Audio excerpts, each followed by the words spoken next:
तर नमस्ते मंडळी, कशा आहात? मस्त मजेत ना? मी पण मस्तच. तर काल खूप हेक्टिक झालं कामाचं, त्याच्यामुळे काल स्वयंपाक करण्याचा कंटाळा आला होता. त्याच्यामुळे म्हणून हजबंडला म्हणलं चल बाबा बाहेर खाऊयात.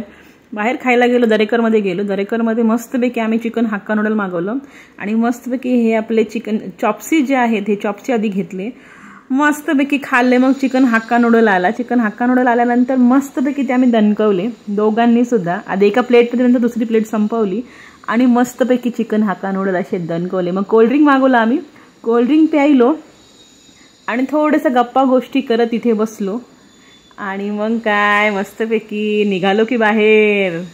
तर तुम्ही नक्की विजिट करा दरेकर पिंपळे गृहमध्ये. आणि हा आहे आमचा बग्गी. त्याला काय एवढं खास आवडले नाही, पण मला ठीकठाक होते, छान होते. मी खाल्ले कारण की मी आहे चायनीज लवर. तर हा व्हिडिओ फक्त चायनीज लवरसाठी. तर ही आहे माझी आईस्क्रीम. मी घेतली सीताफळ फ्लेवर, बग्यानं घेतली होती ब्लॅक करंट आणि मस्तच लागली आईस्क्रीम. तर मंडळी, माझा व्हिडिओ आवडल्यास नक्की लाईक शेअर सबस्क्राईब करायला विसरू नका. थँक्यू.